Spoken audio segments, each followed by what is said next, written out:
Imagine stepping into the shadows of history, where the line between the known and the unknown blurs into darkness.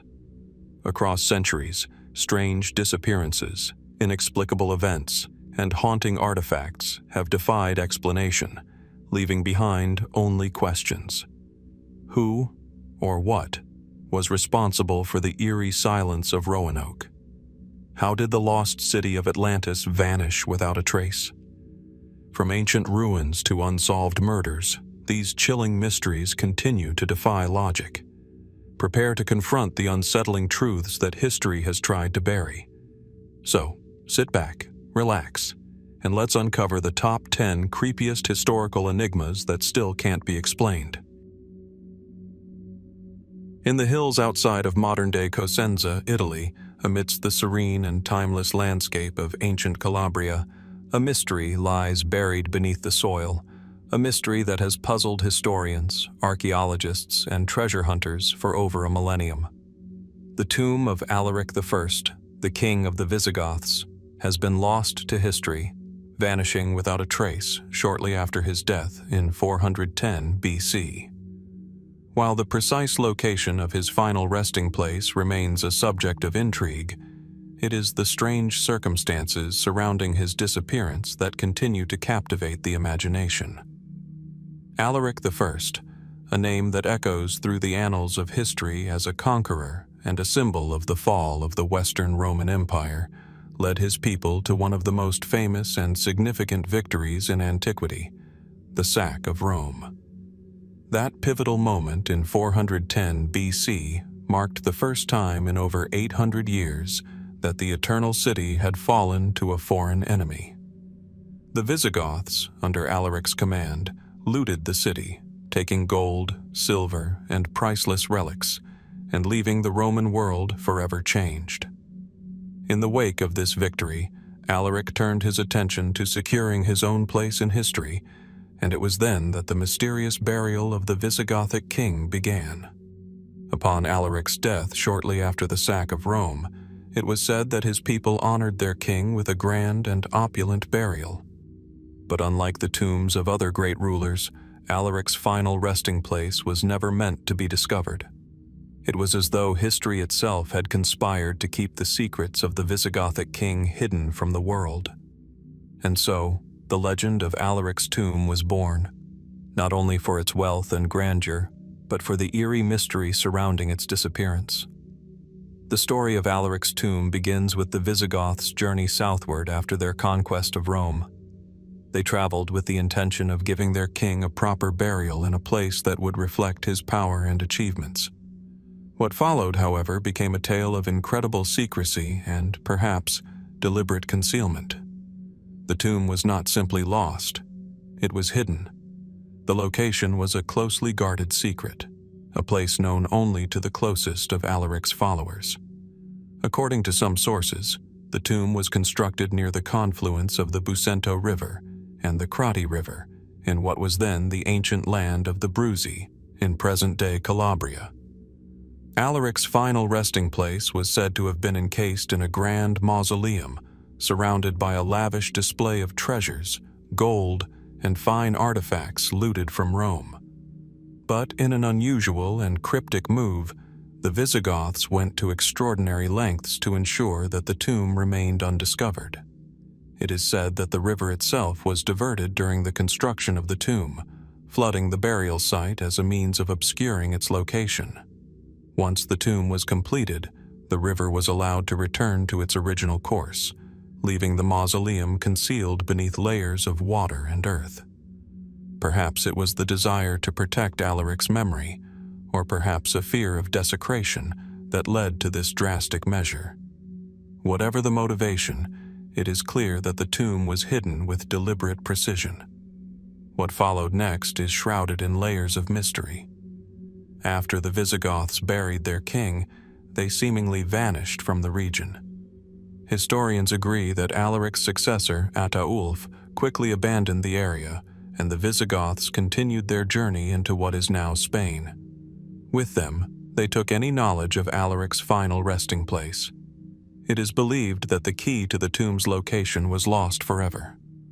But even after the Visigoths had departed, rumors persisted.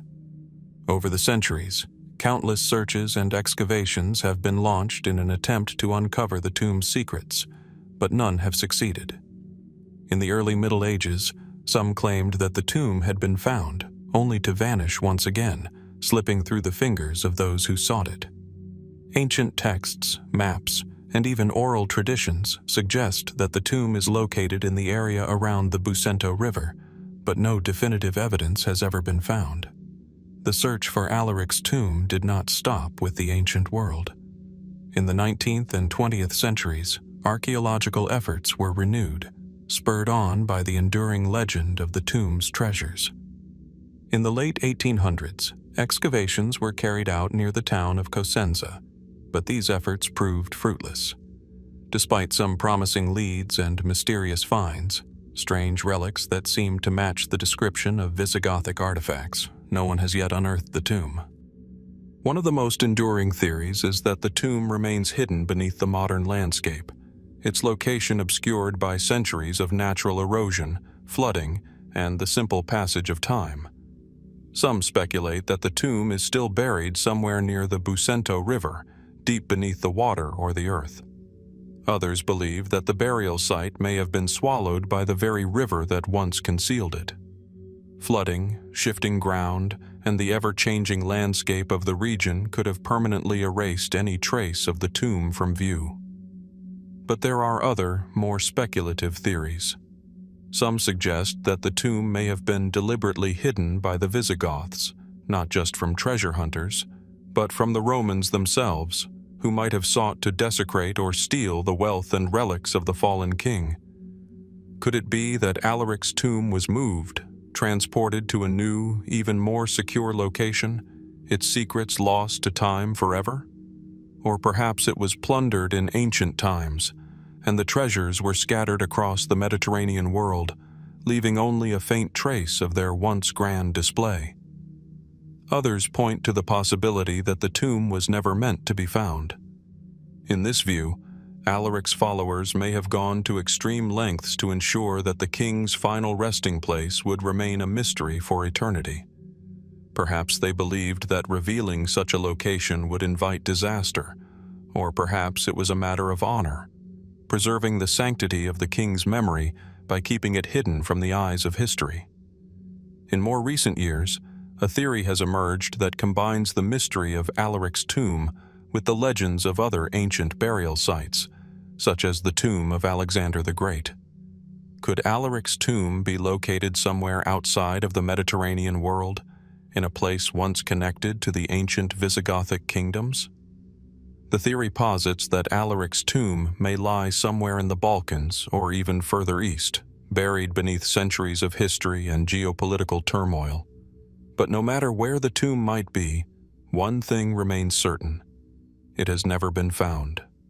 The mystery persists, and as the years go by, the search for Alaric's tomb continues, tantalizing archaeologists, adventurers, and historians with the possibility of one day uncovering the riches and relics of a king who helped shape the fate of the ancient world. Is it possible that the tomb of Alaric I, like so many other great mysteries of the past, remains hidden simply because it was never meant to be found? Or does the tomb lie somewhere, waiting to be unearthed by the right combination of luck, skill, and technology? Only time will tell. For now, the tomb of Alaric I remains an enigma, one of history's great unanswered questions. It is a reminder of how the past can sometimes slip through our fingers, no matter how hard we try to hold on to it. The search for Alaric's tomb is not just a quest for treasures, but a deeper journey into the heart of history itself, where the line between fact and myth grows ever more difficult to discern. And perhaps, in the end, it is the mystery that will remain, long after the last stone is overturned and the final question goes unanswered. As night falls over the steep, desolate mountains of the Carpathian Basin, the chill in the air seems to carry with it whispers from a distant, brutal past. The year is 453 BC. Beneath the cold, unyielding skies, The body of Attila the Hun lies lifeless, a king whose very name still strikes terror into the hearts of men more than a millennium later. Attila, the scourge of God, had been a relentless conqueror, a force of nature whose army swept across Europe like an unstoppable storm, leaving destruction in its wake. But his death, more than any of his battles, has come to embody the mystery that continues to surround his legacy.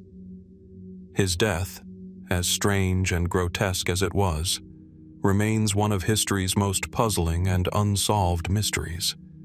In the aftermath of his reign of terror, Attila's demise was as sudden as it was unremarkable, a twist of fate that saw the mighty warrior fall not on the battlefield, but in the quiet of a night.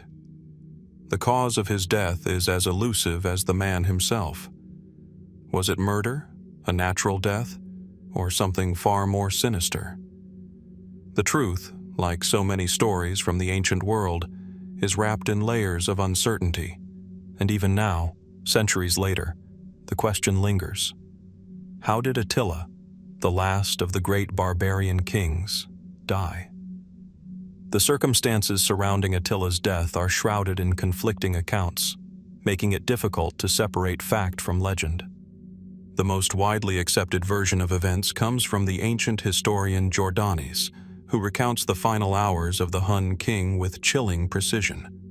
According to Jordanes, Attila had been preparing for yet another invasion, this time targeting the Eastern Roman Empire, when fate intervened in an unexpected way. On the night of his death, Attila had attended a lavish feast to celebrate his recent marriage to a young woman named Ildiko.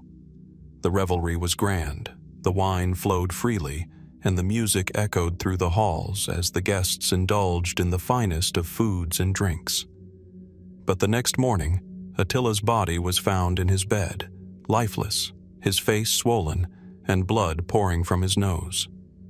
The official explanation, offered by the Roman historian Priscus, suggests that Attila had died from a sudden hemorrhage, a natural cause, perhaps a stroke or a burst blood vessel.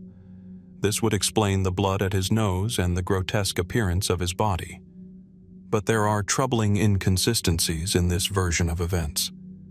How could such a powerful man, a king who had fought countless battles and led his people through countless hardships, succumb so suddenly to a mere stroke? Was this truly the cause of his death, or was something far darker at play? The more we dig into the story, the stranger it becomes.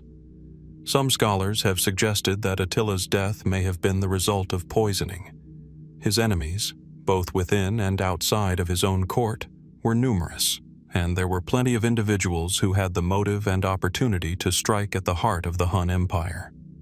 The theory that Attila was poisoned seems plausible, especially considering the high-stakes political maneuvering that surrounded his court.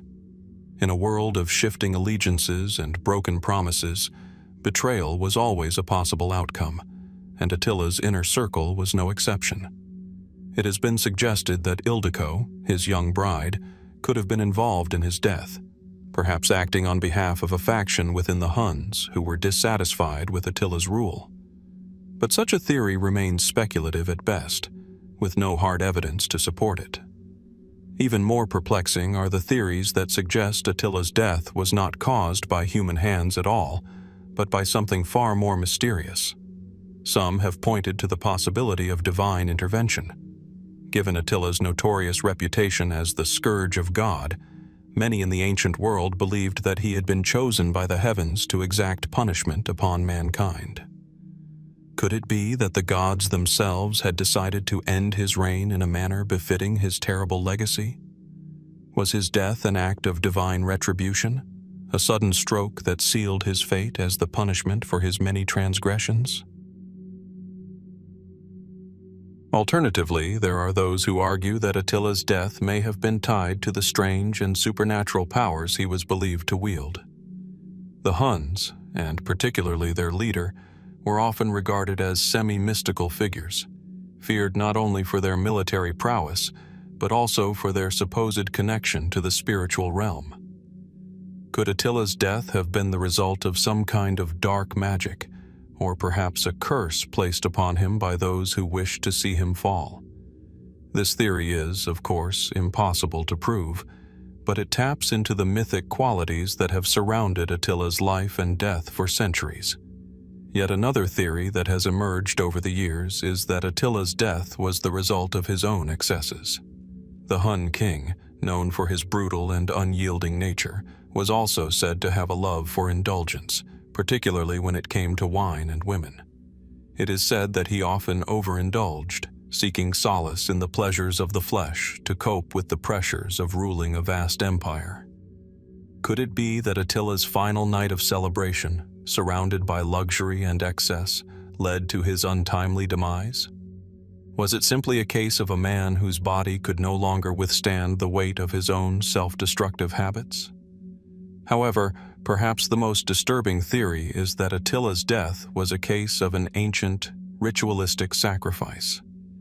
In this version of events, some argue that Attila's death was not an accidental tragedy, but part of a larger, more sinister tradition among the Huns. According to certain ancient sources, it was believed that the king's blood, in particular, had mystical properties.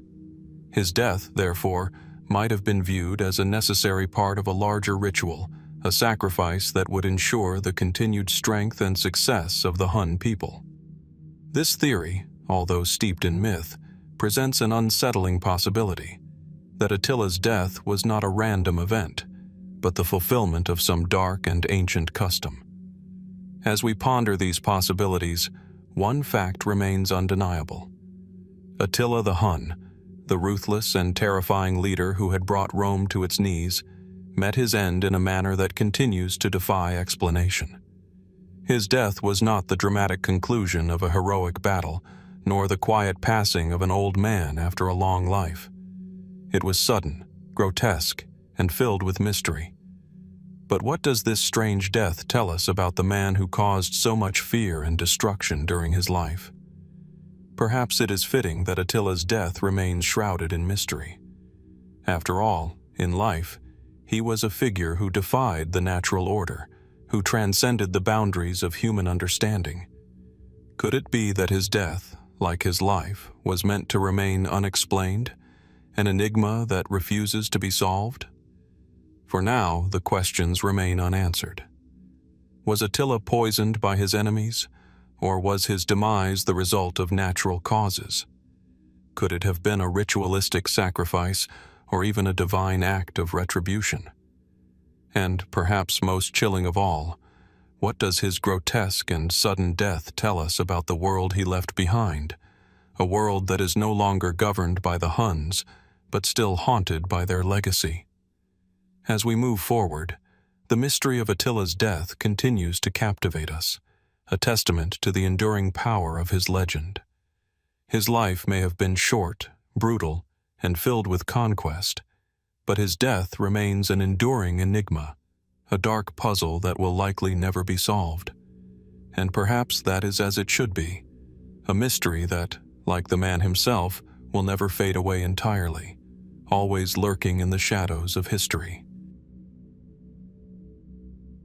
In the barren, windswept plains of Central Europe, where the weight of history presses down on the land, there lies a secret buried so deep that it has eluded all attempts at discovery. It is a burial unlike any other, a tomb designed not only for a king, but for a legend, a man whose very name echoed across the centuries as a symbol of both terror and power. Attila the Hun, the ruthless conqueror who terrorized the Roman Empire, was laid to rest in a manner that was as enigmatic as the man himself. The most puzzling aspect of Attila's final resting place is the manner in which he was buried. Not in a simple grave, nor even in a grand, solitary tomb, but in a burial that defied all conventions of the time. The historical records speak of a triple coffin burial, a practice that, at first glance, seems to transcend the known customs of both the Huns and their Roman adversaries. But what makes this burial even more unsettling is the fact that no one, no archaeologist, no historian, has ever found it. The tomb of Attila remains lost, and the mystery of his triple coffin burial has only deepened with time. The story of Attila's burial begins with the final days of his life, which were as strange and sudden as his death. According to the ancient historian Jordanes, after Attila's untimely death in 453 BC, his body was prepared for burial in a manner befitting a king, though not one of the usual forms of royal interment. The burial was not a simple affair. It was a carefully orchestrated event, with great attention given to the location and the manner in which the king's body would be interred. Attila was buried in a secret location, far from the reach of his enemies, and surrounded by elaborate rituals that reflected the mysterious and almost mystical nature of his life and death. What stands out most about Attila's burial is the triple coffin. According to the accounts, Attila's body was placed in 3 coffins, one inside the other, an arrangement that seems far more complex than the typical burial practices of the time. The first coffin, made of wood, was placed inside a second, larger coffin of iron, which was then enclosed within a third, even larger coffin made of stone.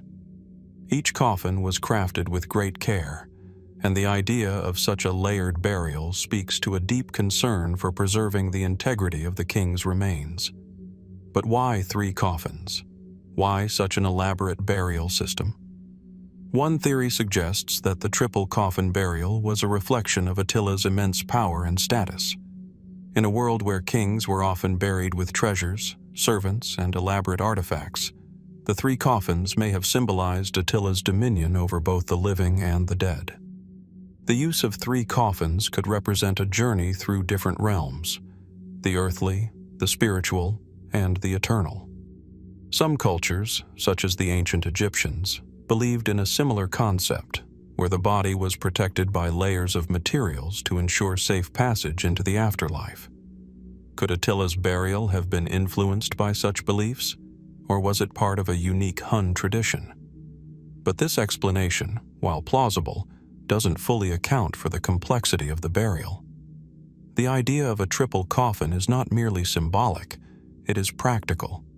Each coffin was designed to serve as a safeguard, protecting Attila's remains from grave robbers, enemies, and the ravages of time. This level of protection, the extreme measures taken to shield the king's body, suggests a profound reverence for Attila's memory and a desire to ensure that he remained undisturbed in death. But why go to such lengths?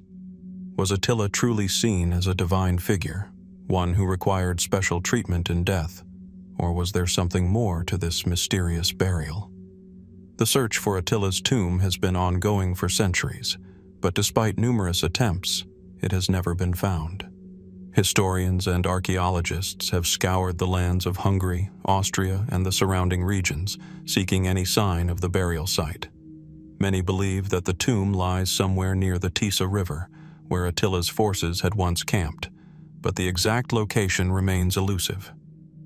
And yet, despite the lack of physical evidence, the story of the triple coffin burial endures, passed down through ancient texts and legends.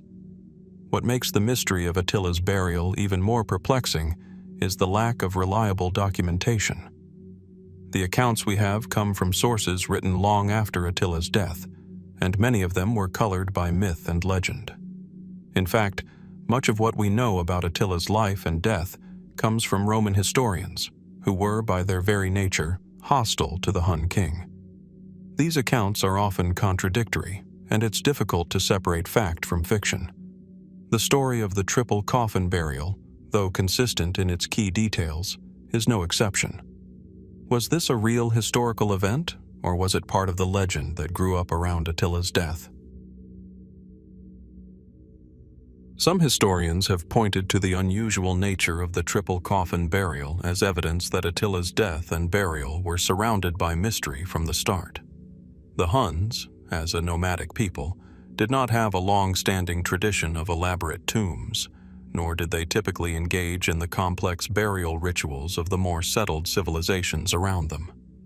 The idea of a triple coffin seems out of place in the context of their culture.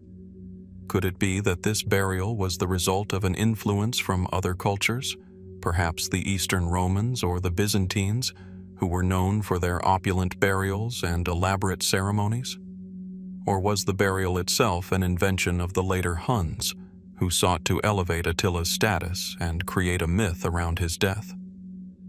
Despite the intrigue surrounding the burial, there is little definitive evidence to explain why the triple coffin burial was chosen. One theory suggests that the multiple coffins were meant to reflect Attila's role as a mediator between the world of the living and the world of the dead. The Huns, after all, were believed to have a spiritual connection to their ancestors, and perhaps the triple coffin represented a belief in multiple stages of existence. Another possibility is that the burial was a demonstration of Attila's supreme power, his rule extending beyond death, with his body sealed away in layers of protection to ensure that he remained an indomitable figure in both the living and the spiritual realms. Yet, the most unsettling possibility is that the triple coffin burial was meant to ensure that no one would ever find Attila's tomb. It has long been suggested that the burial was intentionally hidden, with every effort made to obscure the location of the king's final resting place. The theory of a triple coffin, in this case, might be seen as a deliberate attempt to deter grave robbers or enemies from desecrating the king's tomb. By sealing Attila's body in layers of stone, iron, and wood, the Huns ensured that his resting place would be nearly impossible to find. If this was the intention, it would be a testament to Attila's belief in his own immortality. His remains buried not just for protection, but to safeguard his place in history. But if the tomb was so carefully hidden, why has it not been found, even with the advancement of modern archaeology and technology? Some speculate that Attila's tomb lies somewhere in plain sight, hidden by centuries of natural erosion, or perhaps even beneath a modern town or village.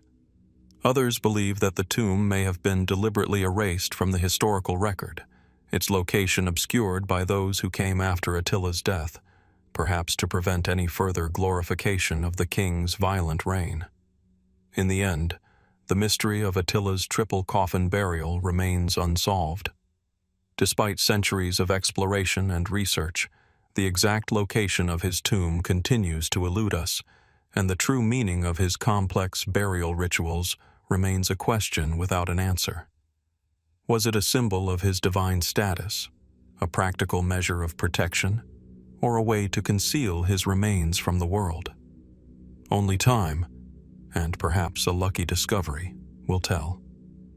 Until then, the story of Attila's final resting place endures as one of history's most enigmatic and haunting mysteries, leaving us to wonder what secrets still lie buried in the earth, waiting to be uncovered. In the haunting silence of the ruins of Rome, where centuries of history have crumbled into dust, one story stands out, a mystery that seems almost too strange to be true. It is the story of Romulus Augustulus, the last emperor of the Western Roman Empire. His name, a blend of ancient grandeur and bitter irony, echoes through history as both the final note of an empire's long and storied existence and the beginning of a dark and unexplained disappearance. Romulus Augustulus vanished without a trace, and his fate remains one of the most confounding and elusive mysteries of the ancient world. Romulus Augustulus ascended to the throne in 475 AD, a time when the Roman Empire, once a mighty force that stretched across continents, was crumbling from within. The empire was no longer the indomitable power it had been in centuries past. Corruption, military disarray, and invasions from barbarian tribes had weakened the empire to its core.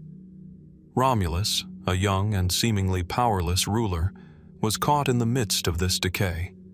He was, in fact, a mere puppet, his reign little more than a formality orchestrated by his father, the powerful general Orestes, and the forces that sought to wield power behind the scenes. Romulus was not destined to restore the glory of Rome. His role was to serve as a symbol of an empire that was already fading from existence. In 476 AD, Romulus Augustulus was deposed by the Germanic chieftain Odoacer, who had effectively become the leader of Italy after the fall of the Western Roman Empire. Odoacer's forces, composed of barbarian soldiers who had long been serving in the Roman army, marched on Rome and captured the young emperor.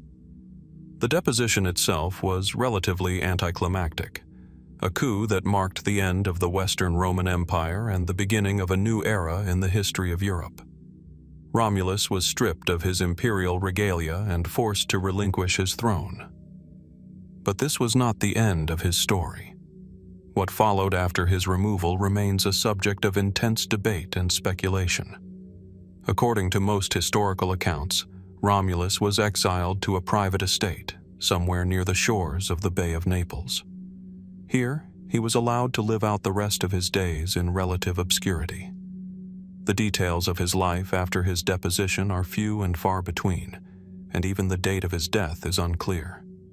Some accounts suggest that Romulus lived for many years after his abdication, quietly fading into the background of history. Others claim that he was murdered or that he disappeared under mysterious circumstances. The problem is that no one seems to know for certain what happened to him, and the evidence is scant at best. One of the most intriguing aspects of Romulus Augustulus's disappearance is the complete lack of a definitive burial site or any physical remains. For a man who was once the ruler of the Western Roman Empire, it seems odd that so little is known about his final days. Why, after his abdication, did Romulus vanish so completely from the historical record? Was this simply the fate of a man whose reign had been insignificant, overshadowed by the forces of history? Or was there something more to his disappearance, something deliberate, hidden, or perhaps even sinister? The traditional story of Romulus Augustulus's post-deposition life suggests that he lived out his days in relative comfort. Historians generally agree that, after being forced to surrender his imperial title, he was granted a pension by Odoacer. Romulus was not executed or imprisoned, as many might have expected for a deposed emperor. Instead, he was allowed to live in seclusion, far from the political intrigue of Rome and the empire he had once ruled. The young emperor's removal from power, while a blow to the Roman imperial system, was a relatively bloodless transition. There was no grand battle, no destruction of Rome, just the quiet handover of power to a barbarian king. Most historians agree that Romulus lived for several years after his abdication, with some even suggesting that he might have spent his final years in peace, far from the turmoil of the empire. The popular belief is that Romulus died peacefully in his retirement, but the lack of concrete evidence leaves room for doubt. What is most puzzling about this story is not the abdication itself, but what happened to Romulus afterward. Where was he buried? Did he return to his native home, or did he live in obscurity, forgotten by the world he once ruled? The absence of any definitive account of his final years leaves us with questions that may never be answered. The first unsettling element of Romulus Augustulus's disappearance is the complete lack of a burial site. Given his status as the last emperor of the Western Roman Empire, it seems implausible that no one would have recorded the location of his tomb. Surely, such an important figure would have received a burial befitting his position, a site marked by inscriptions, statues, or perhaps a grand mausoleum. Yet, no tomb of Romulus Augustulus has ever been found.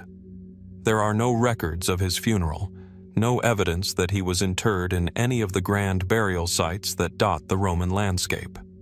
His remains have never been identified, and no definitive trace of him exists.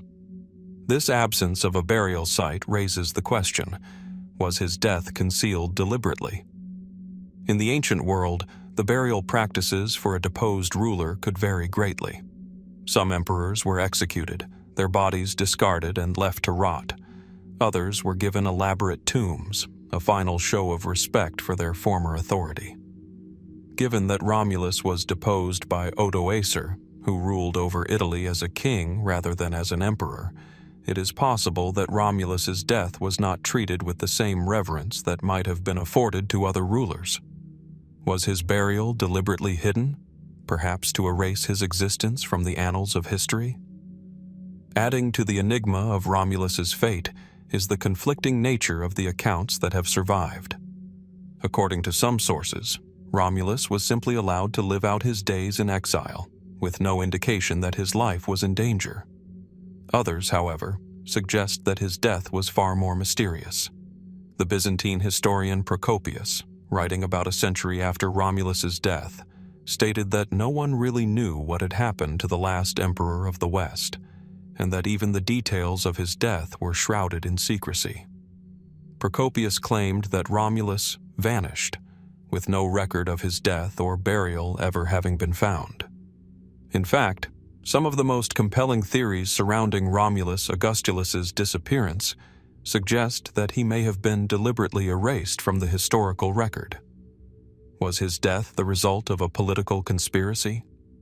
Could it be that Odoacer, perhaps fearing that Romulus might one day rally support and seek to reclaim the throne, had him quietly murdered or exiled to an undisclosed location, far from the eyes of history? After all, the deposition of Romulus Augustulus was a significant moment in the fall of the Western Roman Empire, and the transition from Roman rule to barbarian leadership was not one that was met with universal approval. Were there forces at play who sought to ensure that no trace of the last Roman emperor remained? Some historians and theorists have even suggested that Romulus Augustulus did not die at all. Instead, they propose that he was spirited away, either by his own supporters or by foreign powers, and that he lived out the rest of his life in hiding. This theory is not entirely out of the realm of possibility. After all, the fall of the Western Roman Empire did not happen overnight, and there were still powerful factions loyal to the old Roman order, even as the empire fractured. Could it be that Romulus was secretly kept alive, hidden in exile for the remainder of his years? Another speculative theory suggests that Romulus's fate was tied to the larger political changes in the Mediterranean world at the time. With the collapse of the Western Roman Empire, the eastern half of the empire, centered in Constantinople, was still powerful. Perhaps Romulus was relocated there, a puppet figure for the Eastern Romans to keep the memory of the Western Empire alive. If this was the case, however, no evidence has ever surfaced to support such a claim, and the notion of Romulus surviving in secret remains purely speculative. As we peer deeper into the mystery of Romulus Augustulus's disappearance, we find ourselves confronting a puzzle that may never be solved. Was the last emperor of Rome simply forgotten by history, or was there something more to his vanishing act? The absence of a burial site, the conflicting accounts of his death, and the gaps in the historical record leave us with more questions than answers. What happened to Romulus Augustulus? Was he murdered, exiled, or simply allowed to fade away into the shadows of history? And why, after all these centuries, has his final fate remained so elusive? The mystery of the vanishing of Romulus Augustulus may never be fully explained, but perhaps that is fitting for a ruler who existed in the final crumbling days of the Roman Empire. As we look back at the fall of Rome, we are reminded that not all stories end with a clear resolution. Some mysteries remain, hidden in the folds of time, waiting to be uncovered, or perhaps never to be solved at all. The story of Romulus Augustulus, the last emperor of the Western Roman Empire, is one of the most enigmatic in history. Ascending to the throne in 475 AD at the age of just 16, Romulus ruled during the empire's final years, a time marked by political instability, military disarray, and increasing barbarian invasions. His reign, largely controlled by his father, General Orestes, was symbolic rather than influential, with Romulus serving as a figurehead for a collapsing empire. In 476 AD, he was deposed by the Germanic chieftain Odoacer, marking the official end of the Western Roman Empire. After his deposition, Romulus was exiled to a private estate, possibly near the Bay of Naples. While most accounts suggest he lived in relative comfort, details about his life post-abdication are sparse.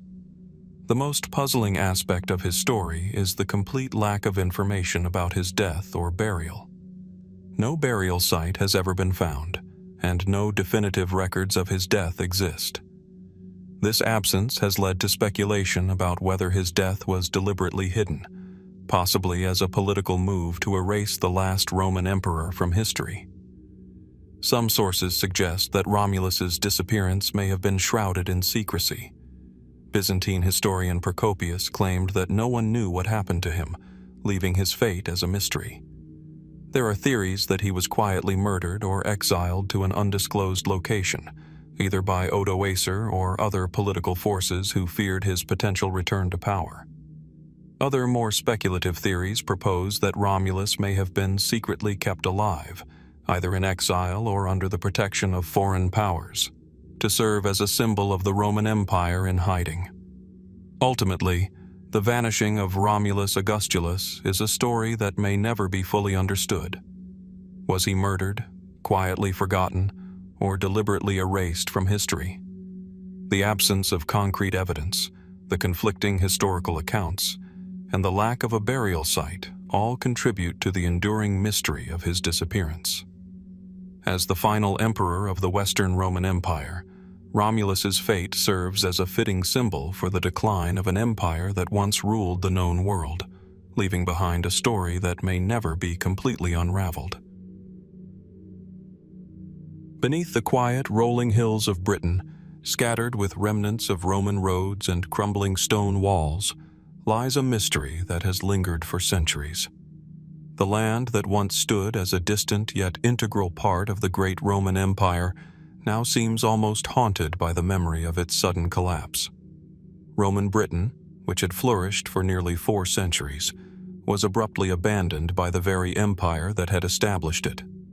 The year was 410 AD, and within the span of a few short years, the Roman legions vanished, the imperial administration crumbled, and the once thriving Roman settlements fell silent. What happened in those final years of Roman rule in Britain? How did an empire that had conquered vast swaths of land and held them for centuries suddenly lose its grip on this crucial province? As you walk through the fields of what was once Roman Britain, the quietness of the land seems to echo with a forgotten past. The remnants of Roman villas, roads, and forts still dot the countryside, their crumbling stonework a stark reminder of a time when Britain was a vital part of an empire that stretched from the deserts of North Africa to the misty northern reaches of Scotland. In the cities of Londinium, modern-day London, Verulamium, St. Albans, and Camulodunum, Colchester, signs of Roman life are everywhere: mosaic floors, bathhouses, amphitheaters. These artifacts tell the story of a thriving society, one that was deeply integrated into the vast network of the Roman world. Yet, by the early 5th century, something had gone terribly wrong. By 410 AD, Roman Britain was in a state of crisis. The empire itself was teetering on the edge of collapse, racked by internal instability, external invasions, and political turmoil. The legions stationed in Britain, which had once guarded the northern frontier against the barbarian tribes of Scotland and Ireland, were suddenly called away to defend the heart of the empire in Italy. The last Roman emperor in the West, Honorius, sent a message to the Britons, instructing them to look to their own defenses. The Roman legions, once the backbone of the province's security, had departed, leaving the people of Britain to fend for themselves. What followed was the near-total collapse of Roman control, but the true causes behind this sudden withdrawal and the rapid breakdown of Roman Britain are still the subject of debate. The fall of Roman Britain was not a single dramatic event, but a series of interconnected crises that culminated in the empire's sudden departure. The first signs of trouble had appeared long before the final withdrawal of the legions. The late Roman Empire was under strain from multiple directions. increasing barbarian invasions, economic decline, and the fragmentation of imperial power. Britain, situated on the fringes of the empire, was one of the first provinces to feel the effects of these pressures. By the late 4th century, the Romans had already begun to fortify their cities and build walls in an effort to protect against the growing threat of the Saxons, Picts, and other tribal groups. Yet, despite these efforts, Britain was increasingly vulnerable. The island had long been a target for raiders and invaders. While the Romans had initially repelled these threats, by the early 5th century, the empire's ability to defend its distant provinces was stretched thin. The Visigoths had sacked Rome in 410 AD, sending shockwaves throughout the empire, and the legions were recalled to defend Italy. In Britain, the imperial government could no longer afford the expense of maintaining its military presence. But why did the Romans not attempt to hold on longer? Why, after centuries of domination, did they simply give up on Britain? The suddenness of the collapse has led to a variety of theories, some more grounded in historical evidence than others. To understand the mystery of Roman Britain's collapse, we must first look at the factors that led to the abandonment of the province. The first and perhaps most obvious explanation for the collapse of Roman Britain lies in the larger political and military crisis facing the Western Roman Empire as a whole. By the early 5th century, the empire was embroiled in constant warfare and civil unrest. The Western Empire was split into competing factions, with multiple claimants to the imperial throne and armies that frequently turned against one another. In this chaotic environment, Britain, as a distant frontier province, was increasingly neglected by Rome. The withdrawal of the Roman legions from Britain was part of a broader strategy to concentrate military forces in Italy, where the empire's survival was most threatened. The Germanic tribes, such as the Vandals, Alans, and Suebi, had invaded Gaul and Hispania, and the Eastern Roman Empire was struggling to hold off the Huns. Meanwhile, the Saxons and Picts pressed in on Britain from the north and east, pushing the island's defenses to their breaking point. The Roman legions in Britain, already depleted by decades of defending the northern frontier, were no match for the combined forces of these barbarian groups. Yet, even as the empire faced these external threats, internal tensions were also mounting. Rome itself had become a city of intrigue, and the government in Britain was no longer as tightly integrated with the imperial capital. By the time the Roman authorities withdrew the legions, Britain had become increasingly isolated, cut off from the imperial machinery that once sustained it. Another contributing factor to the collapse of Roman Britain was the economic decline that had set in by the late 4th century. The Roman economy had been in a steady decline for some time, suffering from inflation, debasement of the currency, and a breakdown in trade networks. Britain, once a prosperous province with a vibrant trade economy, was hit hard by these economic problems. As the Roman Empire crumbled under the weight of its own internal struggles, Britain's economy contracted. Agricultural production declined, and cities that had once been thriving centers of commerce began to fall into disrepair. The cost of maintaining the Roman military presence in Britain became increasingly untenable, and without the revenue from taxes and trade to support the legions, the empire's grip on the province weakened.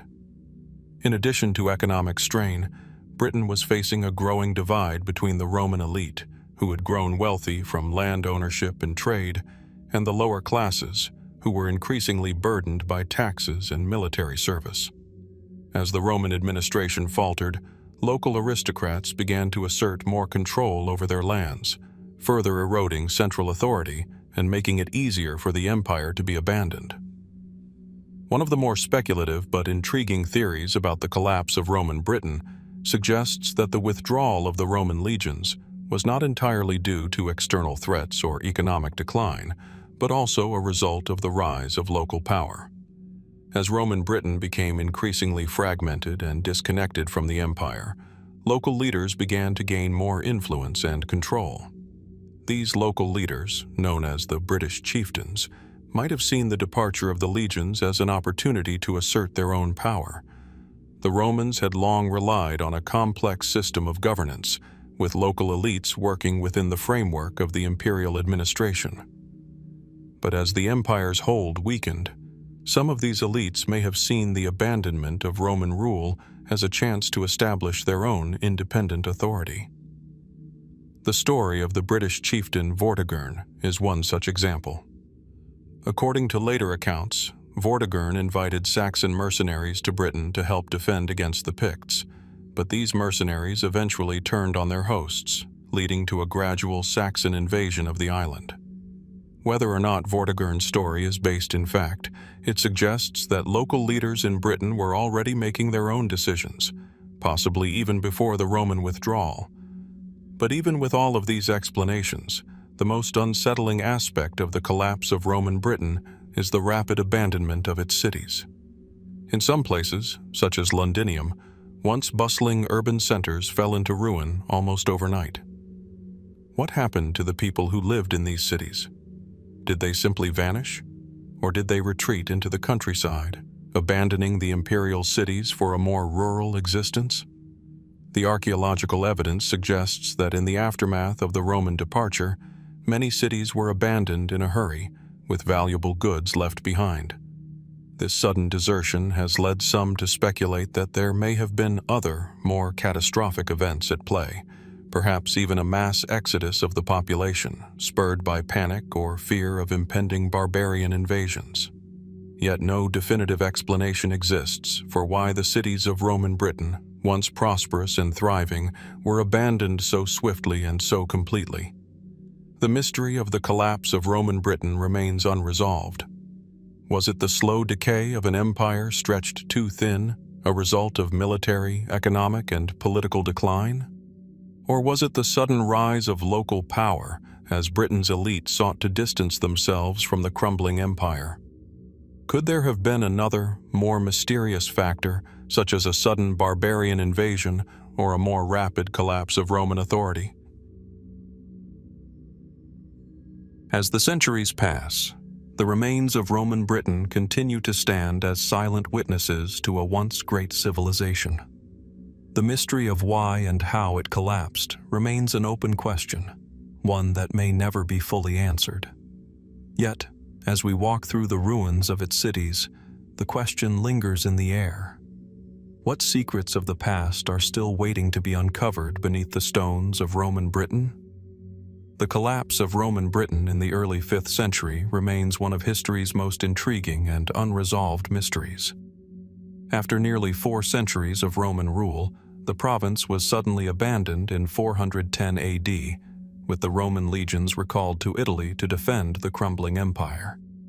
The official message from Emperor Honorius to the Britons, telling them to look to their own defenses, marked the end of Roman control in Britain. But the reasons for this sudden withdrawal are complex and multifaceted. The empire itself was grappling with internal instability, external invasions, and a weakening economy, all of which contributed to the loss of control over its farthest provinces. By the late 4th century, Britain had already begun to feel the strain of external threats, particularly from Saxons, Picts, and other barbarian tribes. The Roman military, stretched thin across the empire, struggled to maintain its hold on the island. Meanwhile, internal political instability and economic decline plagued the empire, leaving provinces like Britain more vulnerable. In addition to these external pressures, Britain faced a growing divide between the wealthy Roman elite and the lower classes, which further weakened the social and economic fabric of the province. The withdrawal of the Roman legions left a power vacuum in Britain, which some local leaders may have sought to fill. Chieftains in Britain, such as the legendary Vortigern, began to assert more control, and some speculate that this shift in power dynamics contributed to the collapse of Roman authority. While the reasons behind the Roman withdrawal are still debated, it is clear that a combination of military overreach, internal strife, and the rise of local power played significant roles in the province's decline. Another puzzling aspect of the collapse is the rapid abandonment of Roman cities. Urban centers like Londinium, London, and Verulamium, St. Albans, fell into ruin almost overnight, with evidence suggesting that people either fled to the countryside or vanished entirely. The suddenness of this desertion has led to speculation about catastrophic events, such as barbarian invasions or widespread panic.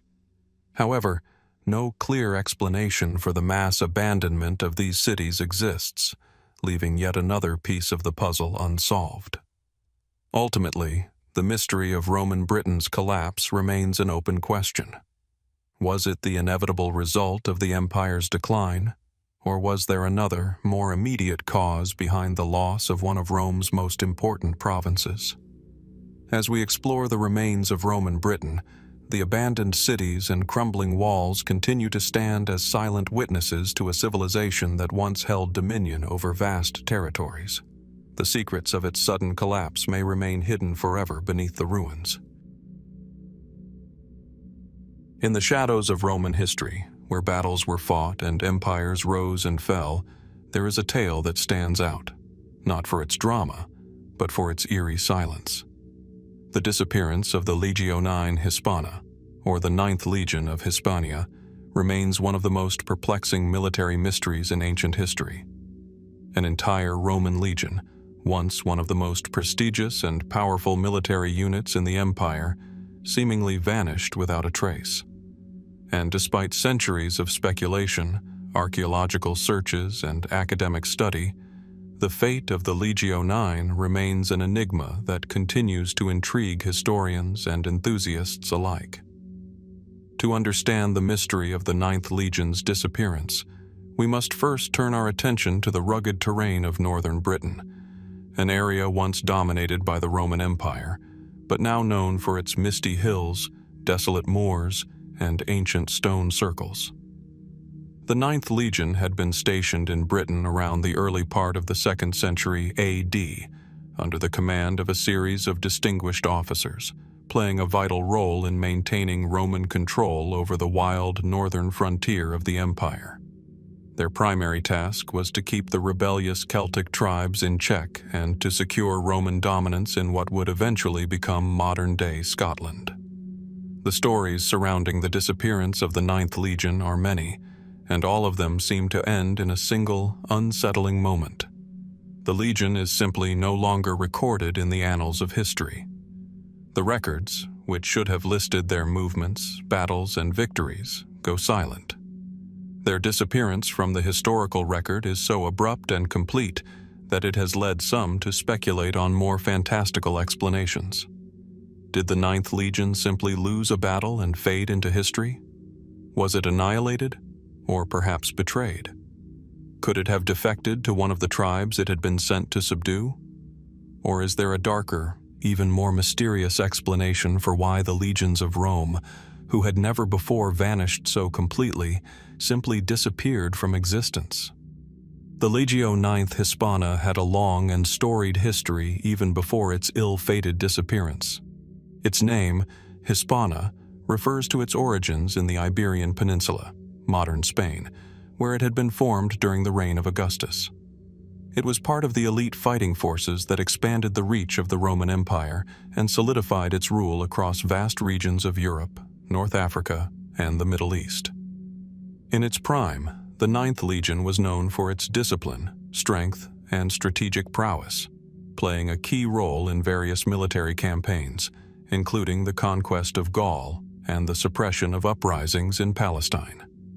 The Ninth's presence in Britain was part of a larger Roman effort to pacify the Celtic tribes in the northern parts of the island, particularly the territories beyond Hadrian's Wall, which marked the frontier of the Roman province of Britannia.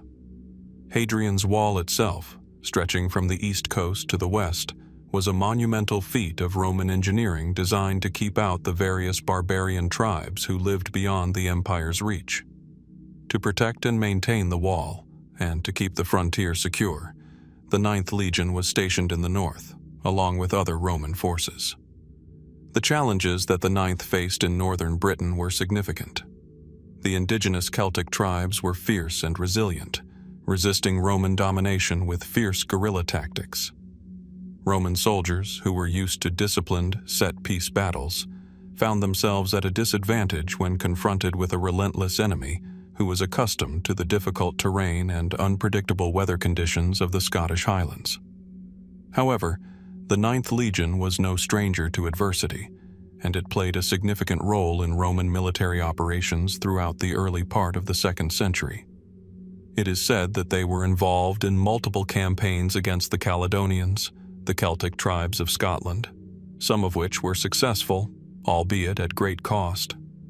The story of the disappearance of the 9th Legion begins to take a strange turn around the year 117 AD. Up until this point, the records show that the Legion was actively involved in Roman military efforts on the island, patrolling and securing the northern frontier. But then, like a shadow disappearing into the night, the 9th Legion simply vanishes from the historical record. The historian Tacitus, in his detailed accounts of Roman history, makes no mention of the fate of the 9th Legion after 117 AD. The last recorded mention of the Legion is found in a campaign led by the Roman governor of Britain, Gnaeus Julius Agricola, in the year 83 AD, during which the 9th participated in a significant battle against the Caledonians. After this, however, there is an eerie silence. Roman military records, which were usually meticulous in their documentation of victories, movements, and troop dispositions, make no further reference to the 9th Legion. Some historians speculate that the Legion could have been involved in an ill-fated campaign against the rebellious tribes in what is now Scotland. One theory posits that the 9th Legion was sent north, beyond Hadrian's Wall, to deal with a resurgence of resistance from the Caledonian tribes. These tribes, known for their guerrilla warfare tactics, may have ambushed the 9th Legion in a devastating battle, killing or capturing the soldiers and wiping the Legion from history. The theory is plausible, especially given the terrain of northern Britain, which was difficult to navigate and often provided the perfect opportunity for a well-coordinated ambush. However, no archaeological evidence has ever definitively confirmed such a battle, and no Roman reports ever detail the loss of a whole legion in this manner. In fact, it is peculiar that an event of such magnitude would be omitted from the historical records, especially since Rome was known for documenting its military triumphs, however brutal. This omission has led to even more questions about what could have happened to the 9th Legion. There are many theories about what might have happened to the 9th Legion, and some of them verge on the speculative, with explanations ranging from the plausible to the extraordinary. One of the more grounded theories is that the 9th Legion was simply disbanded after its failure to achieve lasting control over the northern frontier. A lack of supplies, manpower, or successful leadership may have prompted the Roman authorities to withdraw the legion from Britain and reassign its soldiers elsewhere. However, if this had been the case, one might expect some sort of documentation or order to be preserved in the records. Yet, as mentioned, there is no such record. Another theory suggests that the 9th Legion was annihilated in battle, possibly at the hands of a united alliance of the northern tribes. If this were true, the magnitude of the defeat would have been so significant that it may have been intentionally obscured from the public record. It's important to remember that the Roman Empire was an empire of prestige, and to admit to the destruction of one of its legions, especially one as esteemed as the 9th, would have been a blow to Roman pride and morale. Other, more fringe theories have even suggested that the 9th Legion did not perish in battle at all. Some believe that the soldiers defected to the local tribes or even joined forces with them. Could it be that the men of the 9th Legion, worn down by years of service in a foreign land, simply chose to lay down their arms and abandon their Roman identities? There are some who speculate that the legion's disappearance could have been part of a larger rebellion, or even a conspiracy within the Roman military ranks. Perhaps the most intriguing and mysterious theory is that the 9th Legion never truly disappeared at all. Instead, some believe that it might have been relocated under a different name, reformed in secret, and later integrated into the imperial military under a different guise. The idea of a covert relocation or renaming of the legion has captured the imagination of many historians, though no concrete evidence has ever surfaced to support this claim. Despite the many theories surrounding the disappearance of the Ninth Legion, no conclusive evidence has ever been found to explain their fate. Archaeologists have combed the known sites where the Ninth Legion was stationed, particularly in the area near Hadrian's Wall and the forts in northern Britain. While they have unearthed many Roman artifacts, including weapons, coins, and pottery, nothing that definitively links to the Ninth Legion has been found. No mass grave, no battlefield, no remnants of a destroyed legionary force have been uncovered. Some have suggested that the legion could have been buried in such a way that its remains have been lost to time, perhaps under layers of soil or swallowed by the landscape. Others believe that the Ninth's fate might lie hidden in the murky history of the Roman withdrawal from Britain in the early 5th century. It is possible, though, that the truth of what happened to the Ninth Legion remains forever lost to history. The disappearance of the Legio Hispana remains one of the most enduring military mysteries of the ancient world. Was it a case of a devastating defeat, a quiet disbandment, or did the soldiers of the Ninth Legion simply vanish into the mists of history, leaving only questions behind? As we gaze upon the ruins of Roman Britain, with its silent stone walls and long-forgotten roads, we are reminded that history is full of gaps, moments where the past slips away into the fog of time, never to be fully understood. The fate of the Ninth Legion is one such mystery, a riddle wrapped in the shadows of an empire that once ruled the known world. What remains is the question: what really happened to the Legio Hispana? And is there still something hidden, waiting to be uncovered, deep in the soil of ancient Britain? The disappearance of the Legio Hispana, or Ninth Legion of Hispania, remains one of ancient Rome's most enduring military mysteries.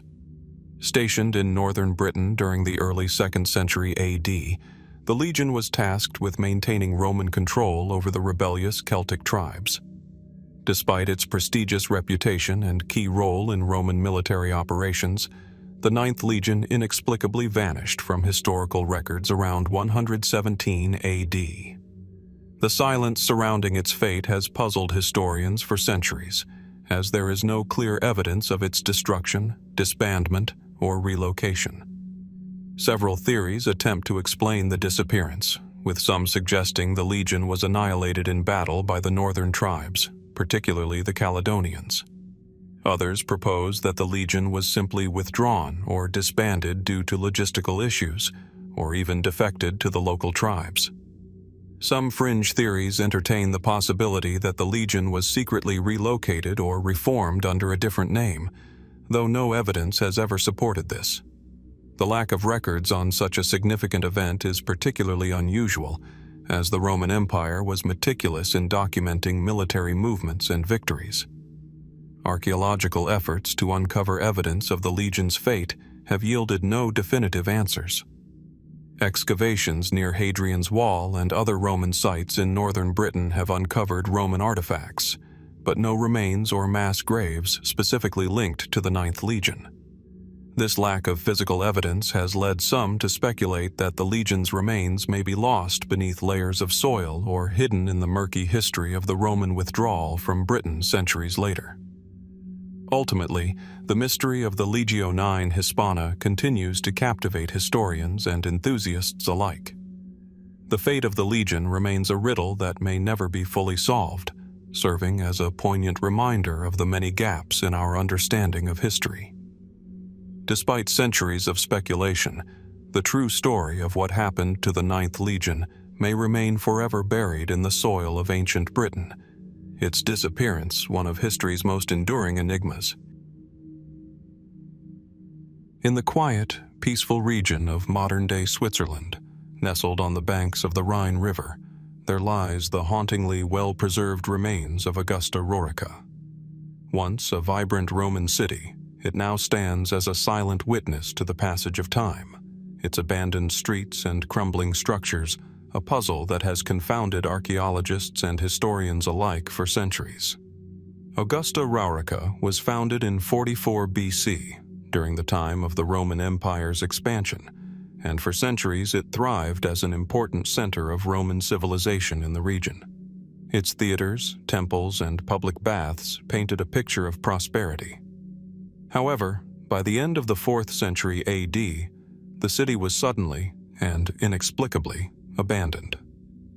The remains of Augusta Raurica are remarkably intact. The foundation of the city's grand amphitheater, the mosaic floors of its villas, and the traces of its public spaces reveal a Roman city that was bustling with life. Yet, despite the rich historical significance of Augusta Raurica, there remains one question that continues to baffle historians. Why was such a well-developed city abandoned so suddenly and without clear explanation? The city's location was strategically placed at the intersection of major Roman trade routes, making it a thriving hub of commerce, culture, and administration. It was a place where soldiers, merchants, and travelers passed through, where the pulse of the Roman Empire could be felt in every stone and structure. So, how could it simply fade from the pages of history?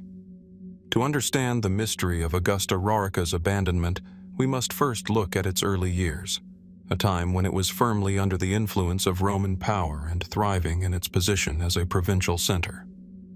Founded by the Romans as a military colony, Augusta Raurica was situated in the heart of the Celtic territory of the Raurici tribe, a strategically important location that allowed the Romans to establish control over the region of Gaul and the lands to the north.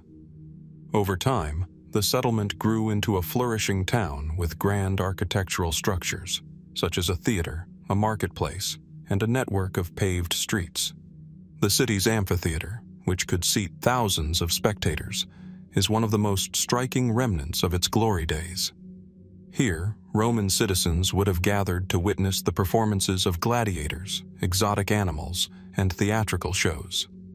This spectacle, along with the many bathhouses and public forums, painted the picture of a city firmly embedded in Roman culture, where the lavish lifestyle of the elite was mirrored by the utilitarian concerns of everyday life. In the surrounding area, wealthy villas with intricate mosaics and paintings showed the prosperity of Augusta Raurica's citizens.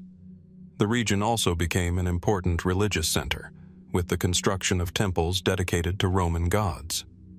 The city's growing population and economic influence placed it firmly within the heart of the Roman Empire's expansionist ambitions. As the centuries passed, Augusta Raurica grew in importance. The city's proximity to major trade routes allowed it to become a vital point in the Roman network, connecting various regions across the empire.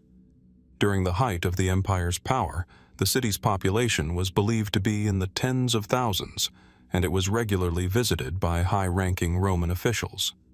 There are records of Augustus himself visiting the area during his reign, cementing its status as a city of significance.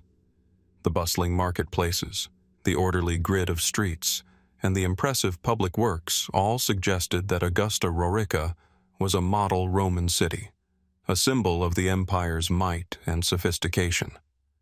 But despite its architectural grandeur and political importance, by the late 4th century AD, Augusta Raurica's days of prosperity were over. The once thriving city had become nothing more than a forgotten ghost town, left to the ravages of time and the changing tides of history. The decline and eventual abandonment of Augusta Raurica are shrouded in mystery. By the late 4th century, historical records indicate that the city had suffered from a series of setbacks that likely contributed to its eventual collapse. The most prominent factor in the city's decline was the increasing pressure from invading barbarian tribes that began to encroach upon Roman territories. The Germanic tribes, including the Alemanni and the Franks, began to raid and pillage the Roman provinces, and Augusta Raurica was not immune to these invasions. Archaeological evidence suggests that the city suffered from a series of attacks during the 3rd and 4th centuries. Evidence of burnt buildings and defensive fortifications in the city's later layers suggest that the residents were engaged in desperate efforts to defend themselves. Yet, despite their resilience, the pressure from these external forces was ultimately too great. However, the mystery deepens when we consider that Augusta Raurica did not fall in a single catastrophic event, nor was it completely abandoned overnight. Archaeological studies have shown that the city's decline was gradual. By the late 4th century, the Roman Empire itself was crumbling under the weight of internal strife, economic decline, and external invasions. The empire, once a beacon of power and civilization, was fracturing into warring factions and divided territories. Yet, even as the empire's control over its provinces began to erode, Augusta Raurica continued to exist as a small settlement for several decades after the initial decline. What happened during this transitional period? Some scholars have posited that the city's population may have gradually dispersed rather than experiencing a sudden exodus. As Roman imperial control weakened, the residents of Augusta Raurica might have moved elsewhere, perhaps to other cities that were still under Roman control, or to rural settlements where life was less volatile. This idea, while plausible, does not fully explain why the city itself, which had once been so vital, was left to decay and be overtaken by nature. Why did its infrastructure, public buildings, and even homes fall into such rapid ruin? Was it the result of neglect, or something more sinister? One theory that has gained some traction in recent years is the idea that climate change played a role in the abandonment of Augusta Raurica. In the 4th and 5th centuries, Europe underwent a period of climatic instability known as the Late Antiquity Little Ice Age, which was marked by cooler temperatures and irregular weather patterns. The resulting environmental pressures could have disrupted agricultural production and led to food shortages, further straining the Roman Empire's already fragile economy.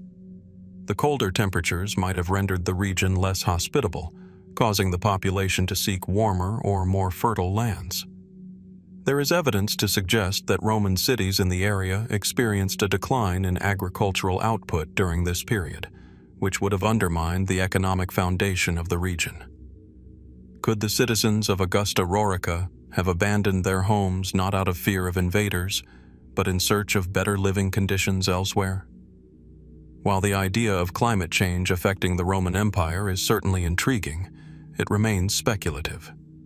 There is no direct evidence linking a dramatic shift in weather patterns to the specific decline of Augusta Raurica. However, it does raise an interesting point about how environmental factors, when combined with other stresses like military invasion or political instability, could have pushed a once thriving city into decline. Another, more unsettling theory about the abandonment of Augusta Raurica revolves around the possibility of disease. The Roman Empire, in its later years, was frequently struck by waves of plagues and epidemics. The most famous of these was the plague of Cyprian in the 3rd century AD, which ravaged the empire and may have left many cities depopulated. Could a similar plague have struck Augusta Raurica? The archaeological evidence of mass graves and the lack of human remains in certain areas of the city have led some to hypothesize that disease could have played a major role in depopulating the region. Disease, after all, could spread quickly in a crowded city with poor sanitation and limited medical knowledge. The presence of unburied corpses or signs of hasty evacuations would suggest that the population may have fled or died out due to a rapidly spreading disease. Yet, like the climate change theory, this remains speculative. No written records exist that directly describe a plague in Augusta Raurica, and while signs of sudden depopulation can be found, there are no definitive indications that disease was the main cause of the city's fall. As the centuries have passed, the story of Augusta Raurica has slipped into the folds of time, its mysteries unresolved. Was its abandonment the result of a gradual decline brought on by economic struggles and external pressures, or did a sudden catastrophic event cause its population to flee? Was the city's fate tied to the crumbling of the Roman Empire, or were other, more localized factors at play, such as disease, climate change, or even a loss of faith in Roman rule? Today, as archaeologists carefully excavate the site, uncovering more of its ancient structures and artifacts, the questions remain. Augusta Raurica stands as a testament to a time long past, and its abandoned ruins tell a silent story of a city that once was, but no longer is. What happened to the people who lived here? What became of the bustling marketplace, the grand amphitheater, and the homes that lined its streets? Perhaps, hidden beneath the layers of earth and stone, the answers to these questions lie waiting, just out of reach, for now. The mystery of Augusta Raurica, an ancient Roman city located in modern-day Switzerland, continues to captivate historians and archaeologists alike. Founded in 44 BC, Augusta Raurica flourished for centuries as an important hub of Roman civilization. Its theaters, temples, and grand public baths symbolized its prosperity and strategic location along major Roman trade routes. Yet by the end of the 4th century AD, this once thriving city was mysteriously abandoned, leaving behind only ruins that continue to puzzle experts. The city's rise was closely linked to its military and cultural importance within the Roman Empire. Initially established as a military colony in Celtic territory, Augusta Raurica quickly grew into a prosperous town, with impressive public buildings, such as a vast amphitheater and lavish villas adorned with mosaics. It became a vital center for trade, culture, and religion, with its position along the Rhine making it a strategic location for the empire. Augusta Raurica thrived during the height of the Roman Empire, benefiting from its proximity to vital trade routes and its strategic importance to Roman military efforts. However, by the late 4th century, Augusta Raurica faced multiple challenges. The city endured frequent raids by barbarian tribes, particularly the Alemanni and Franks, as the Roman Empire struggled to fend off these invasions. Evidence of defensive fortifications and burnt buildings suggests that the city was attacked multiple times during this period. Yet, the abandonment of Augusta Raurica was not the result of a single catastrophic event. Instead, its decline appears to have been a gradual process, linked to the weakening of Roman power, economic instability, and external threats. Several theories have been proposed to explain the city's abandonment, including environmental factors such as climate change. The late antiquity Little Ice Age, characterized by cooler temperatures and irregular weather, may have disrupted agriculture and strained the economy. Some have suggested that the harsh climate could have driven the population to seek more hospitable lands. Another theory posits that disease, perhaps similar to the plague of Cyprian, may have struck Augusta Raurica, leading to a rapid depopulation. Evidence of mass graves and hasty evacuations supports this possibility, though no direct records of a plague have been found. Despite these theories, the true cause of Augusta Raurica's abandonment remains elusive. Was it the gradual decline of the Roman Empire, compounded by military, economic, and environmental pressures? Or was it a combination of factors, including disease or a loss of faith in Roman rule, that led the inhabitants to leave? The silence surrounding the city's fate only adds to its mystique. As excavation continues at the site, the ruins of Augusta Raurica stand as a silent testament to a once vibrant city whose story remains unfinished, waiting to reveal its secrets to those who dare to uncover them. Amid the sun-drenched hills of the ancient Near East, where the Judean desert meets the sea, there lived a man whose intense devotion and solitary life would leave an indelible mark on Christian history. Saint Jerome, born in the late 4th century AD in the city of Stridon, an area located in what is now modern-day Croatia, is best known for his scholarly work and for translating the Bible into Latin, a version known as the Vulgate. Yet, beyond his scholarly achievements, Jerome's life is shrouded in mystery. particularly the strange and often unsettling visions he reported during his time as a hermit. Jerome's retreat to the desert of Palestine in the late 4th century, where he spent years in contemplation and study, has long been seen as an essential part of his spiritual journey.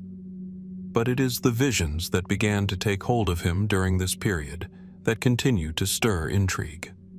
They are not merely the religious visions typical of mystics, but strange and cryptic encounters that blend the boundaries between the physical and the supernatural. Were they the product of intense spiritual longing, the result of a mind exhausted by isolation, or something more profound, something that defies modern understanding? To explore the strange visions of Saint Jerome, we must first delve into the specifics of his life, his isolation in the desert, his religious fervor, and the nature of the visions themselves. Then, we must ask, what do these visions reveal about Jerome's state of mind and his spiritual path? And perhaps most provocatively, can these experiences be explained through historical or psychological lenses, or do they transcend these boundaries entirely? Saint Jerome's journey into the wilderness was not one born of personal failure or despair. Rather, it was a deliberate retreat, an escape from the worldly distractions of city life, where he could dedicate himself fully to prayer, study, and contemplation. By the time he made his way to the desert, Jerome was already a prominent figure in the early Christian church. Having studied in Rome, he was fluent in Greek and Hebrew, languages that allowed him to delve deeply into the sacred texts of both the Old and New Testaments. But it was in the solitude of the Syrian desert, in a cave near Bethlehem, that Jerome truly began his most influential work, the translation of the Bible into Latin. The environment was harsh and unforgiving. The hot sun, the dry air, and the isolation would have been formidable challenges for any man. Yet, for Jerome, this desolate landscape became the perfect place for his intellectual and spiritual pursuits. It is during this time, when his devotion was at its peak, that Jerome began to report a series of strange visions that would shape his legacy, but also cast a shadow of mystery over his life. One of the most famous and perplexing of these visions occurred during a period when Jerome was deep in his studies of Scripture. As he grappled with the immense task of translating the Bible, he began to experience intense and vivid dreams. These were not mere dreams, but visions that seemed to transcend the normal boundaries of consciousness. Jerome himself described these experiences as divine revelations, though the content of the visions was far from comforting. In one particularly famous vision, Jerome reported seeing a terrifying figure, Satan himself, appear before him. The devil, according to Jerome's account, appeared as a monstrous beast, his form a twisted amalgamation of human and animal features. In this vision, Satan is said to have taunted Jerome, mocking him for his attempts at translating the Holy Scriptures. Jerome, however, was resolute in his belief that he was doing God's work. The vision, he wrote, was a test of his spiritual resolve, a challenge to his commitment to the divine mission he had undertaken. What is particularly striking about this vision is the vividness with which Jerome describes the encounter. His writings suggest a level of psychological intensity that transcends the typical religious experience. Jerome did not simply see a figure in his mind's eye. He felt the presence of Satan in the room, an experience that was both terrifying and deeply transformative. This vision, like others he experienced during his time in the desert, would leave an indelible mark on his psyche. While St. Jerome's visions may have been steeped in Christian religious imagery, particularly his encounters with Satan, there are aspects of these experiences that suggest something far more complex than simple religious hallucinations.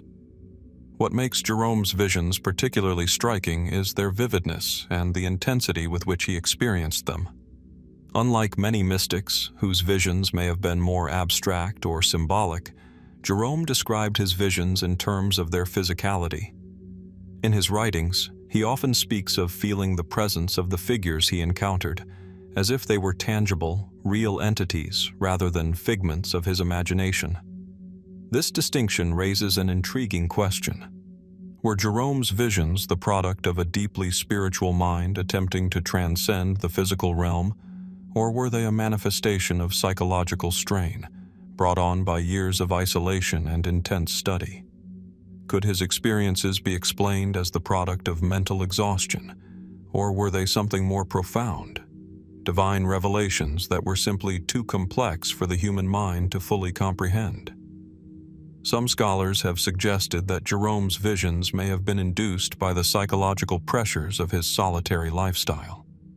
The isolation of the desert could have created a heightened sense of vulnerability, making him more susceptible to intense internal experiences. The harsh conditions of the desert, combined with Jerome's fervent devotion and intellectual work, may have created a mental state in which the boundaries between the physical world and the spiritual realm began to blur. There are those who argue that Jerome's visions were nothing more than the product of a highly imaginative mind, one that, under extreme conditions of isolation and study, began to experience hallucinations. In this view, the visions could be understood through a psychological lens, as the result of stress, loneliness, and perhaps even dehydration, given the desert climate. These theories suggest that the vividness of the visions was a byproduct of Jerome's intense emotional and psychological state, exacerbated by the spiritual pressures he placed on himself. Alternatively, there are those who believe that Jerome's visions were indeed divine in nature. Jerome himself certainly viewed them this way, describing them as communications from God or Satan, both tests of his faith and challenges to his resolve. For those who share this view, Jerome's visions are seen not as a symptom of mental strain, but as genuine mystical experiences that allowed him to see beyond the ordinary world. These divine encounters, they argue, were meant to refine and strengthen Jerome's spirit, guiding him toward his ultimate task of translating the Bible for the Christian world. The possibility that Jerome's visions were a combination of both, spiritual and psychological, cannot be ruled out entirely. The human mind, when pushed to extremes, can generate experiences that transcend normal consciousness, and religious experiences, in particular, have long been known to provoke powerful and often strange visions. Whether these experiences are the result of divine inspiration or psychological breakdown is a question that remains open to interpretation.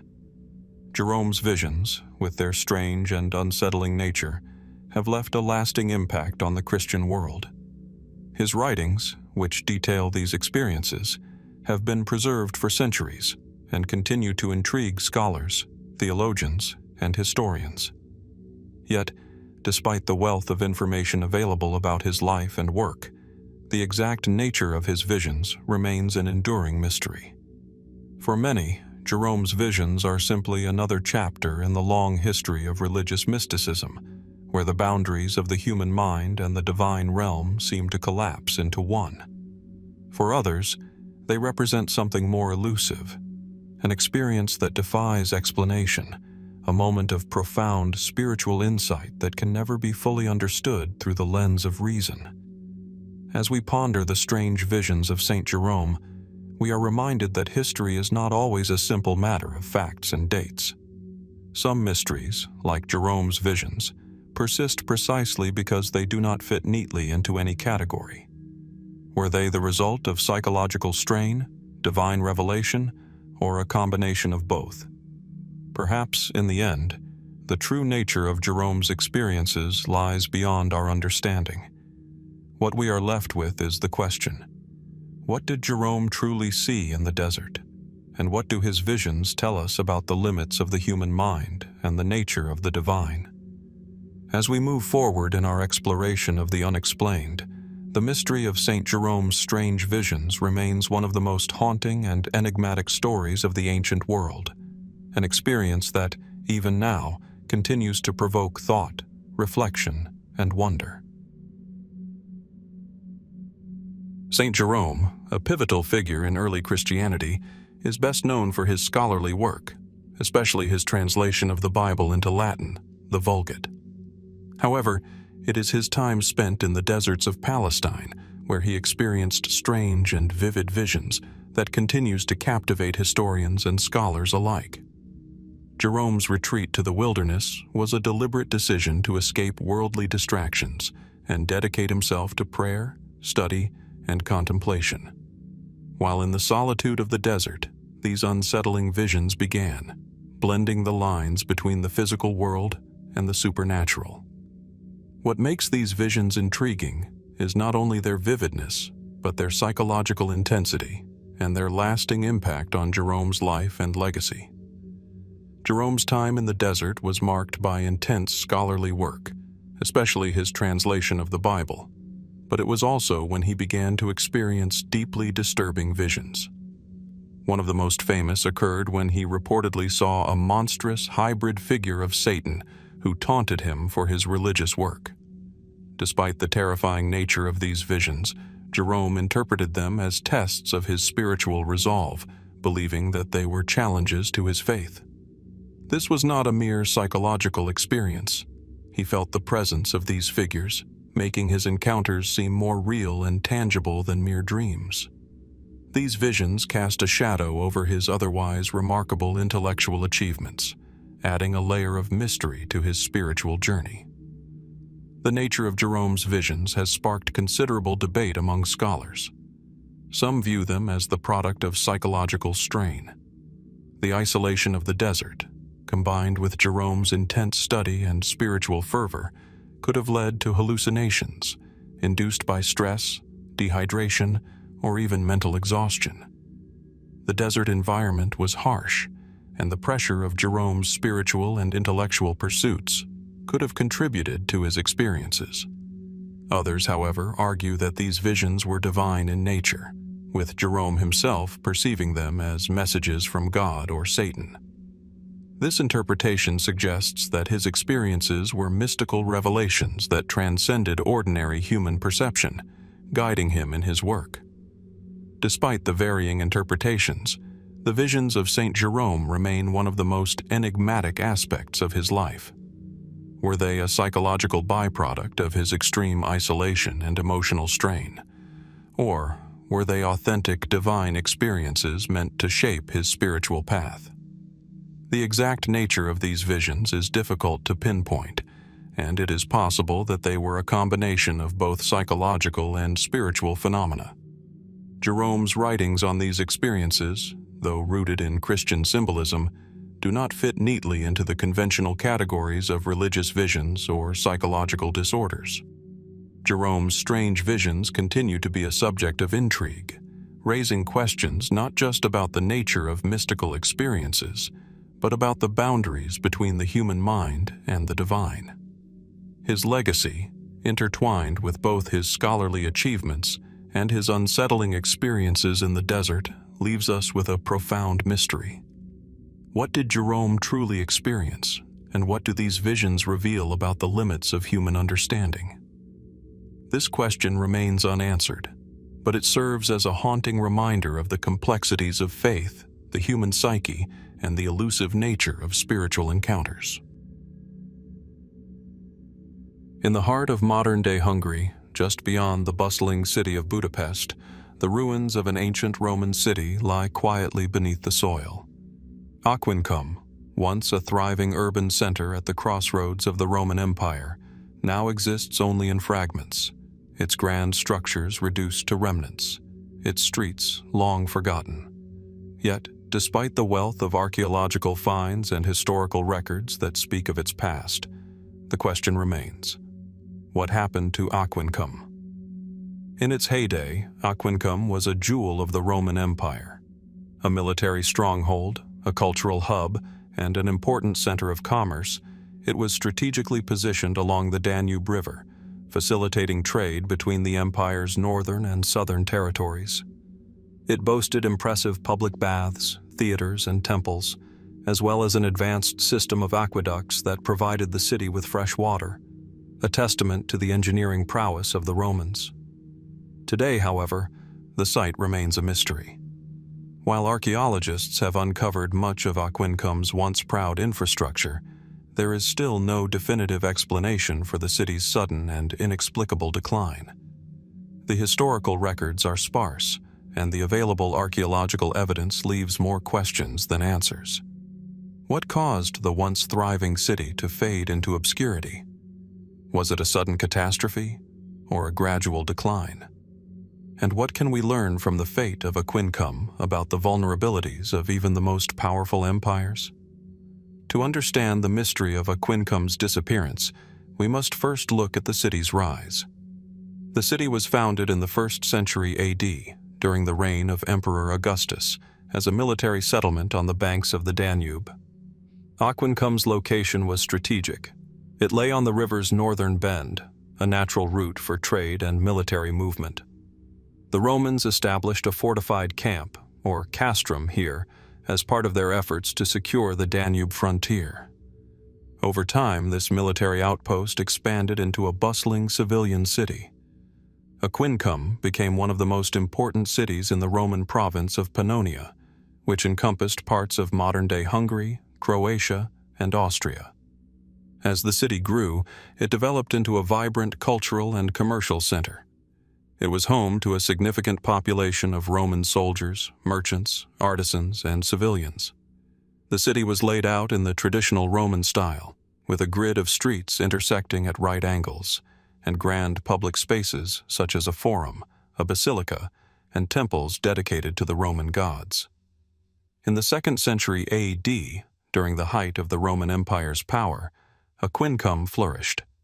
The city expanded further, with the construction of impressive buildings like the amphitheater, capable of holding thousands of spectators for gladiatorial games and public events. The people of Aquincum enjoyed the benefits of Roman engineering, with public baths, an advanced drainage system, and a water supply system that included aqueducts bringing fresh water to the city. The prosperity of Aquincum was not limited to its urban development. The city became an important trading hub, facilitating the exchange of goods between the empire's western and eastern territories. The nearby Danube River served as a vital artery for the movement of people, goods, and armies.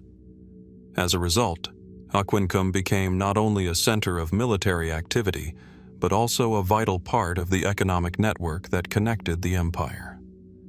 By the time of the 3rd century AD, Aquincum had grown into one of the largest and most significant cities in the Roman Empire's northern provinces.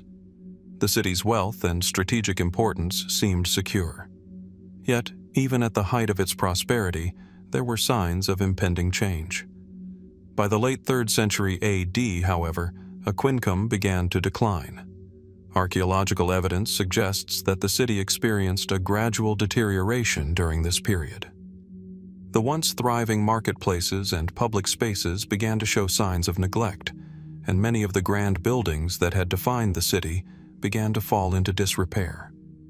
The Roman Empire, at this time, was grappling with a series of crises. The empire was under pressure from internal strife, including political instability and economic troubles, as well as external threats from barbarian tribes along its borders. In the early 4th century, the northern provinces of the empire were increasingly threatened by Germanic tribes, such as the Goths, who regularly raided Roman settlements. Aquincum, positioned on the frontier of the empire, was vulnerable to these external pressures. However, the decline of Aquincum does not appear to be solely the result of external threats. While it is clear that the city experienced a series of barbarian invasions during this period, the evidence suggests that Aquincum's downfall was not sudden. Rather, it was a slow and steady process, characterized by gradual abandonment and depopulation. Unlike other Roman cities that were devastated by single catastrophic events, Aquincum seems to have suffered a prolonged period of decline before it was eventually abandoned. What caused this slow collapse? Was it the result of constant raids by barbarian tribes, or was it the combination of multiple factors, economic hardship, political instability, and environmental changes, that led to the city's downfall? as with many other ancient mysteries, the available evidence offers few clear answers. One of the most commonly cited factors in the decline of Aquincum is the series of invasions by Germanic and other barbarian tribes. The Goths, in particular, are known to have invaded the Roman Empire during the 3rd and 4th centuries AD, and their incursions into the northern provinces of the empire would have placed cities like Aquincum under constant threat. The city's location along the Danube River made it an attractive target for these raiding groups, who sought to pillage Roman settlements and disrupt trade routes. In the 3rd century, the Romans began to construct more fortifications and military camps along the Danube to defend against these invasions. Aquincum, with its large garrison of soldiers, would have been well placed to defend itself. Yet, despite these efforts, it seems that the city's defenses were not enough to withstand the constant pressure from the barbarians. Aquincum's population, already strained by the ongoing invasions and internal instability, likely began to dwindle. In some cases, Roman cities under threat were fortified and repopulated. But Aquincum, despite its strategic importance, was not able to retain its military and civilian population. The evidence suggests that, over time, the city's inhabitants either fled to safer regions or joined the growing number of displaced peoples seeking refuge further south. Yet, the story of Aquincum's decline is not solely a tale of external invasion. It is also a story of internal decay. Another factor that likely contributed to the disappearance of Aquincum was the economic decline of the Roman Empire during the late 3rd and 4th centuries. As the empire faced mounting pressures from barbarian invasions, it also struggled with internal instability, including hyperinflation, debasement of currency, and a weakening of central authority. The cost of defending the empire's borders became increasingly burdensome, and cities like Aquincum began to suffer from the economic strain. Aquincum, once a prosperous center of trade, would have felt the effects of this economic downturn.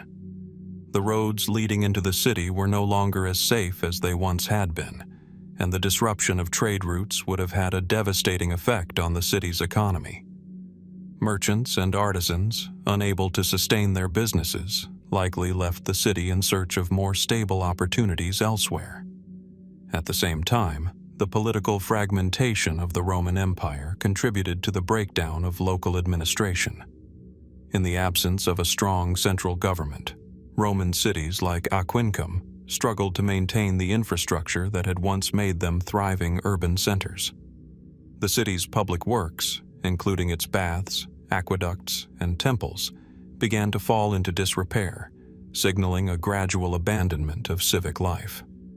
The eventual withdrawal of Roman forces from the northern provinces, as part of broader strategic realignments, also contributed to the city's decline.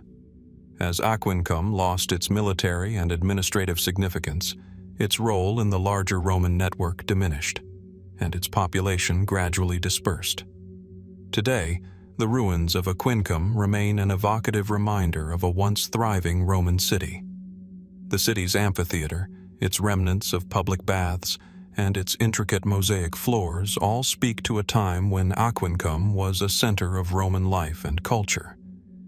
Yet, as archaeologists continue to dig into the layers of history buried beneath the soil, they are still left with one central question. What happened to Aquincum? Was it the constant pressure of barbarian invasions that led to the city's abandonment? Or was it a slow process of economic decay, political fragmentation, and social disintegration that caused its inhabitants to disperse? Some have speculated that a combination of these factors contributed to Aquincum's decline, but the evidence remains fragmentary and inconclusive. As the layers of the past continue to be uncovered, Aquincum's mystery remains unsolved. Was the city's fate a common one for Roman frontier towns, or was there something unique about Aquincum's downfall that we have yet to understand? What might still be hidden beneath the ruins of this once vibrant city, waiting to shed light on one of history's most enigmatic disappearances? The answers remain elusive, but the question endures. Aquincum, once a flourishing Roman city in what is now modern-day Hungary, holds an enduring mystery. Situated strategically along the Danube River, it rose to prominence as a military and cultural hub in the Roman Empire. Its impressive public baths, theaters, temples, and advanced aqueduct systems showcased the empire's engineering prowess, while its role in trade and military defense made it a key city in the northern provinces of the empire.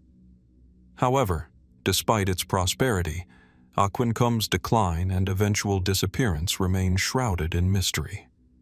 The city's foundation in the 1st century AD as a military settlement marked the beginning of its rise. Aquincum became a vital center of commerce, military activity, and culture. By the 2nd century AD, it had transformed into one of the largest cities in the Roman province of Pannonia, with grand public spaces, an amphitheater, and a flourishing economy. The city's strategic location along the Danube facilitated trade, and it was protected by Roman garrisons, making it a crucial part of the empire's northern defense. Yet, by the 3rd century AD, signs of decline began to appear, even as the city remained a key military stronghold. Aquincum's fall is often attributed to a combination of external and internal pressures. Barbarian invasions, particularly by the Goths, who repeatedly raided the northern provinces, placed the city under constant threat. Despite its defenses, the city was unable to withstand these sustained assaults. However, evidence suggests that Aquincum's decline was not abrupt. Rather, it was a gradual process marked by depopulation and abandonment. Over time, economic hardship, political instability, and the weakening of central Roman authority likely contributed to the city's slow collapse. The economic decline of the Roman Empire, particularly in the 3rd and 4th centuries AD, also played a significant role in Aquincum's downfall. Disruption of trade routes, hyperinflation, and the weakening of local administration led to a breakdown in infrastructure and a diminished quality of life. As the empire grappled with internal crises, cities like Aquincum, once thriving centers of commerce and culture, began to lose their economic vitality. The lack of military support and a fractured political structure made it difficult for the city to maintain its former prominence. Today, the ruins of Aquincum serve as a poignant reminder of a once vibrant city lost to time. While archaeologists continue to explore the remnants of its grand structures, the precise cause of its decline remains a subject of debate. Whether it was the constant threat of barbarian invasions, the gradual economic decay, or a combination of these factors, the fate of Aquincum is yet to be fully understood. The city's mystery endures, leaving us to ponder the vulnerabilities of even the most powerful empires. In the shadow of the great Roman Empire, among the powerful figures who shaped its political landscape, there is one whose story remains tantalizingly incomplete. Priscus Attalus, a figure whose rise and fall are marked by intrigue, ambition, and a sense of sudden disappearance, left behind a mystery that historians have struggled to unravel for centuries. His name, once whispered among the halls of power, has now all but faded into the annals of history. Yet, his disappearance is far from a simple case of political maneuvering. It is a riddle that invites us to ask, what happened to Priscus Attalus, and why is his story so elusive? To understand the mystery of Priscus Attalus, we must first place him in the historical context of his time, a time of political turbulence and shifting power. The end of the 3rd century AD was a period of profound crisis for the Roman Empire. Divided and racked by internal strife, the empire was increasingly vulnerable to both external invasions and internal usurpations. The very structure of Roman rule seemed fragile, and in such an environment, a man like Priscus Attalus could rise to prominence and then vanish without a trace. Priscus Attalus was a man of ambition, and his rise to power was anything but ordinary. A Roman senator, he was thrust into the role of emperor during a time when the empire was desperately searching for stability. In 409 AD, amid a period of constant civil wars and competing claimants to the throne, Attalus was declared emperor by the Visigothic king, Alaric I, who had entered Italy after sacking Rome. This period, known as the Dark Ages of the Western Roman Empire, saw multiple usurpations and imperial pretenders, each vying for control of the crumbling empire. Priscus Attalus, not by his own military might, but by the patronage of the Visigoths, took up the imperial mantle. He was proclaimed emperor in Rome, though his authority was precarious at best. His reign, if it can be called that, lasted only a few months, between 409 and 410 AD, but during this brief period, Attalus tried to restore some semblance of order. It was a time of great uncertainty for the Roman Empire, and Attalus, in many ways, symbolized the dying vestiges of imperial authority in the West. But as quickly as he had risen, he disappeared from the historical record. The downfall of Priscus Attalus is as abrupt as his rise. By 410 AD, the Visigoths, under King Alaric, had turned against their puppet emperor. Alaric, whose ambitions were not to be subordinated to any Roman authority, eventually deposed Attalus, replacing him with a new emperor who could better serve the Gothic agenda. This marked the end of Attalus's brief imperial experiment. However, what followed next is what makes the story of Priscus Attalus so mysterious.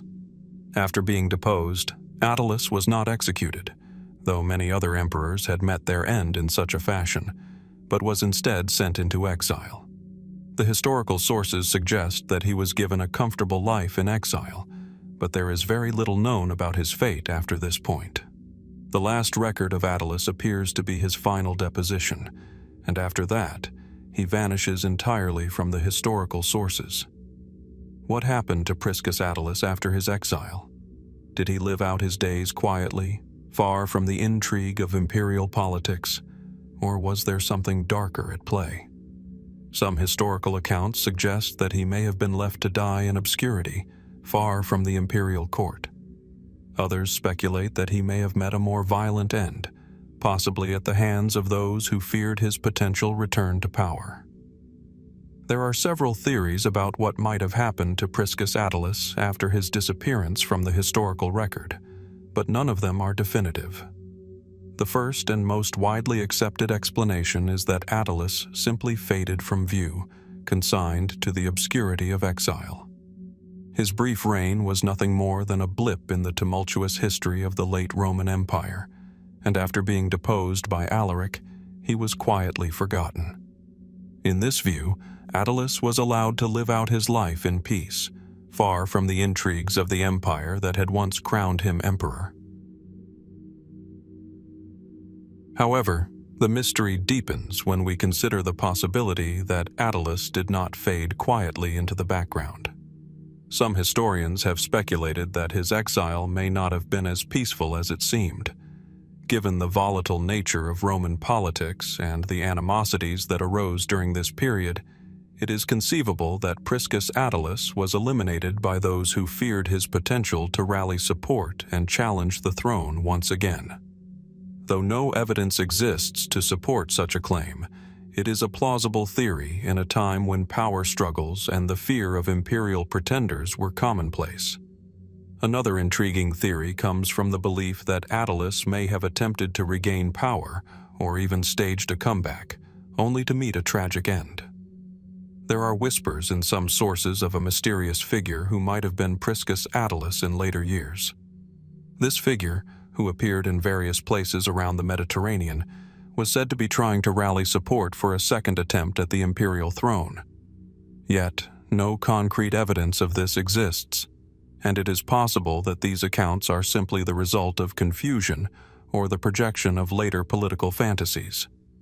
The most tantalizing possibility, however, lies in the idea that Attalus's disappearance may be the result of something more deliberate, an erasure of his existence. Was it a political move to remove him from memory entirely? The idea that certain historical figures could be deliberately wiped from the record is not without precedent, particularly in the volatile politics of late antiquity. Could Attalus have been deliberately erased from history by those who saw his very name as a threat to the stability of their own rule? If so, why would such a figure have been treated in such a way? What did those in power fear? What makes the disappearance of Priscus Attalus so haunting is the silence surrounding his fate. In the historical record, he simply vanishes. There is no dramatic end, no final confrontation, and no conclusive account of his later years.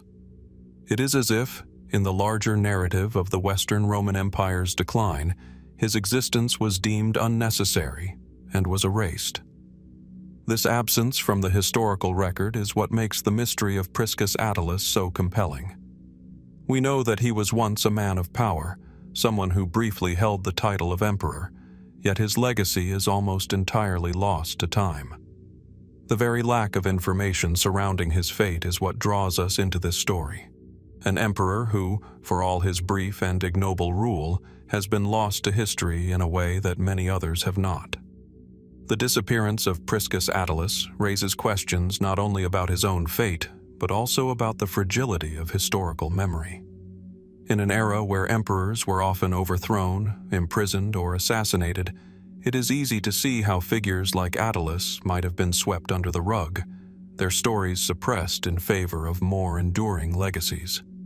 Yet the very fact that his disappearance remains unsolved invites us to wonder, what truths remain hidden, obscured by time and the shifting tides of history? And so, as we turn our attention to the many mysterious figures who have slipped from the grasp of history, the question remains, was Priscus Attalus's fate a quiet death in obscurity, or was there something more sinister at play in the disappearance of this forgotten emperor? Priscus Attalus remains one of the most enigmatic figures in the late Roman Empire. His brief rise to power in 409 AD, backed by the Visigothic king Alaric I, saw him declared emperor during a time of great political instability in Rome. His reign, lasting only a few months, came at the height of internal strife and civil wars, symbolizing the waning power of the Western Roman Empire. However, his short tenure ended abruptly when Alaric deposed him in 410 AD, replacing him with a new emperor. From this point, Attalus disappeared from the historical record, leaving behind a legacy shrouded in mystery. After his deposition, Attalus was exiled, yet his fate remains unclear. Unlike many deposed emperors who met violent ends, Attalus was reportedly allowed to live in comfort. But what happened to him after this exile? Some historians suggest that he simply faded from view, consigned to obscurity. Others speculate that his exile may not have been as peaceful as it seemed, with some theorizing that he could have been eliminated by those who feared his potential return to power. No conclusive evidence has emerged to support any of these theories, making his disappearance all the more perplexing. Another theory that has intrigued historians is the possibility that Attalus attempted to regain the throne after his exile. Some sources hint at a figure who may have been Priscus Attalus, trying to rally support for a second bid for power. However, there is no solid proof of such an attempt, and these accounts might be the result of later political fantasies or confusion. The most tantalizing theory, though, is the idea that Attalus's disappearance was deliberately orchestrated, a political erasure designed to remove him from memory entirely.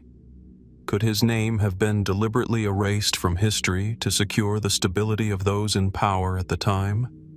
The silence surrounding Attalus's fate is perhaps what makes his story so compelling. In a period marked by the frequent rise and fall of emperors, figures like Attalus were often erased from historical records in favor of more enduring legacies. His disappearance raises important questions about the fragility of historical memory, the political forces that shape it, and the stories of those who, like Attalus, are lost to time. The mystery of what happened to him continues to captivate historians, as his legacy remains almost entirely forgotten.